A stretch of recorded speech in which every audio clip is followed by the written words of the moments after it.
Hello friends, मैं विकास कुमार। आज मैं आपको क्लास 12 का डिफरेंशिएशन चैप्टर पढ़ाऊंगा, जो कि कैसे बुक से मैं आपको उसका सॉल्यूशन एक्सरसाइज सब करवाऊंगा। ठीक है, देखिए ये जो चैप्टर है ये सीबीएसई और बिहार बोर्ड दोनों के लिए। तो सबसे पहले हम आइए कुछ इंपॉर्टेंट फार्मूला उसको हम बता देते हैं।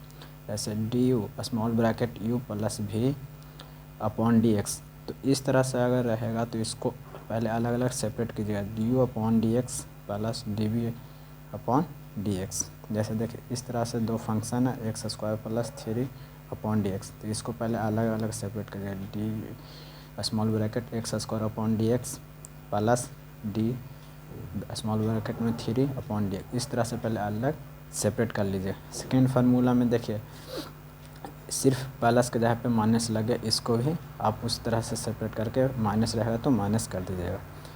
और थर्ड में क्या है, D small bracket you into भी, मतलब कोई दो फंक्शन अगर इंटू में है तो उसमें क्या कीजिएगा कि पहले दोनों में से कोई फंक्शन को एक पहले बाहरी निकाल लीजिएगा, दूसरा को डिफ्रेंशिएट कीजिएगा प्लस बीच में। उसी तरह से फिर अगला में कि इसमें भी को डिफ्रेंशिएट किए थे तो अगला बार में भी को आगे रख के यू को डिफ्रेंशिएट कीजिएगा। ठीक है, अब देखिए D small bracket you upon भी। अब डिवाइड में दो फंक्शन रहेगा तो उसको किस तरह से कीजिएगा, नीचे वाला फंक्शन को आगे लीजिए और फिर ऊपर वाला फंक्शन को डिफ्रेंशिएट कीजिए, माइनस का चिन्ह दीजिए। अगले वाला फंक्शन को ऊपर वाला फंक्शन को डिफ्रेंशिएट कीजिए तो नीचे वाला फंक्शन को आगे ऊपर वाला फंक्शन को आगे रखिए तो नीचे वाला फंक्शन को डिफ्रेंशिएट कीजिए। कहने का मतलब है कि एक फंक्शन को अगर बाहर रख रहे हैं तो दूसरा फंक्शन को डिफ्रेंशिएट कीजिएगा। उसी तरह से अपॉन वी स्क्वायर। अब देखिए डी अपॉन ब्रैकेट में सी है तो सी का मतलब होता है कांस्टेंट। कोई भी टर्म अगर कोई भी कांस्टेंट टर्म को अगर डिफ्रेंशिएट कर देते हैं तो उसके बराबर 0 आता है। जैसे यहाँ देख लीजिए एग्जांपल, अगर डी इंटू ब्रैकेट में 3 अपॉन डी एक्स तो इसके बराबर 0 हो जाएगा, क्योंकि ये कांस्टेंट टर्म है इसलिए 0 हो जाएगा। कोई भी कांस्टेंट टर्म रहेगा उसको डिफ्रेंशिएट कीजिएगा तो 0 ही होगा। अब देखिए डी स्मॉल ब्रैकेट से इंटू यू, मतलब एक कांस्टेंट एक वेरिएबल वैल्यू रहेगा, मतलब फंक्शन रहेगा तो उसको पहले कांस्टेंट टर्म को बाहर ही निकाल के अब वेरिएबल वैल्यू को डिफ्रेंशिएट कीजिएगा। जैसे एग्जांपल देख लीजिए,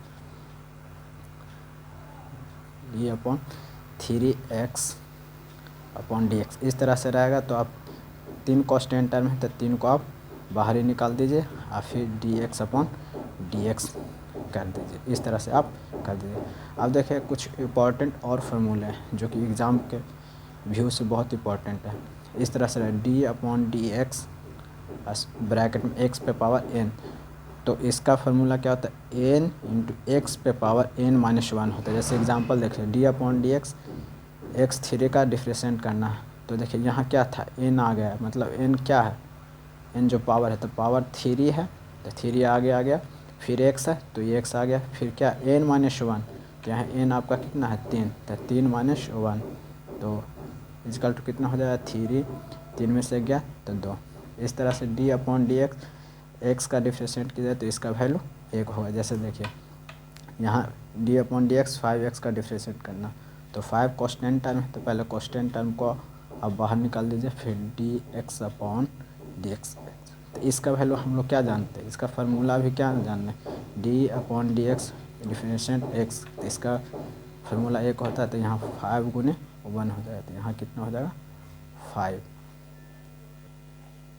अब देखिए D upon D x bracket में 1/x रहेगा तो इसका फार्मूला होता है -1/x²।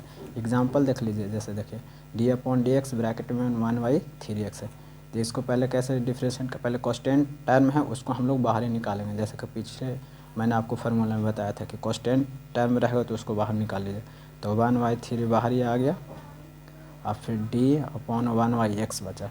तो इसका फार्मूला अभी क्या होता -1/x²। तो यहाँ आपका क्या हो जाएगा 1/3 इंटू -1/x²।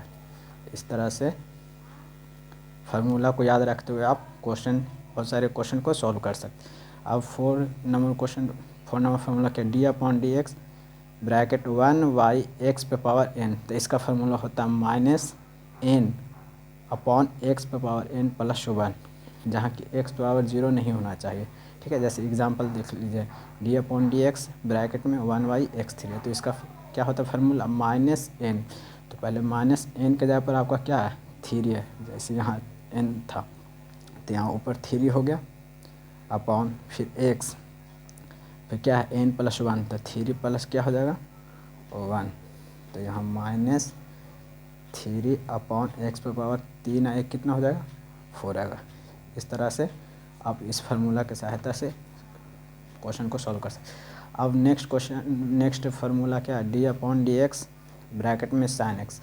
तो sin x का डिफ्रेंशिएशन करना रहेगा तो इसका डायरेक्ट cos x हो जाता है। ठीक है, उस तरह से 6 नंबर में d/dx cos x का डिफ्रेंशिएशन -sin x हो जाता है। ये सब एक बहुत इंपॉर्टेंट फार्मूला है, आपको एग्ज़ाम में बहुत काम देते हैं। d/dx ब्रैकेट में tan x है, तो इसका डिफ्रेंशिएशन क्या हो जाएगा sec² x। d/dx cot x का डिफ्रेंशिएशन क्या हो जाएगा -cosec² x। d/dx sec x का डिफ्रेंशिएशन क्या हो जाएगा sec x × tan x। ठीक है, इसका आपको मैं एग्जांपल और क्वेश्चन मैं करवाऊंगा तो और क्लियर हो जाएगा। अभी फार्मूला ही देख लीजिए, d/dx cosec x -cosec x × cot x। ठीक है, ये सब फार्मूला आप नोट कर लीजिएगा और फिर याद भी कर लीजिएगा। d/dx e पे पावर x, तो इसका e पे पावर x रहेगा तो वही डिफ्रेंशिएशन e पे पावर x ही होगा। ठीक है, नेक्स्ट क्या है d/dx log x का आप जब डिफ्रेंशिएशन कीजिएगा तो इसका 1/x आएगा। अब देखिए कुछ इन्वर्स वाला d/dx ब्रैकेट में sin इन्वर्स x का जब आप डिफ्रेंशिएशन करते हैं तो 1/√1 - x² होता है। अब देखिए d/dx अब cos इन्वर्स x का डिफ्रेंशिएशन कीजिएगा तो -1/√1 - x²। ठीक है, next number d/dx tan inverse x का डिफ्रेंशिएशन कीजिए तो = 1/1 + x² होता है। ठीक है, d/dx cot इन्वर्स x का कीजिए तो -1/x² होता है।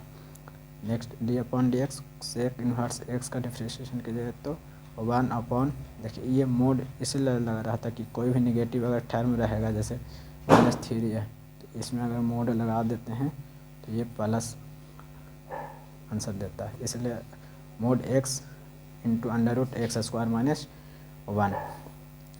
Next d/dx cos inverse x = -1/mod x × x² - 1।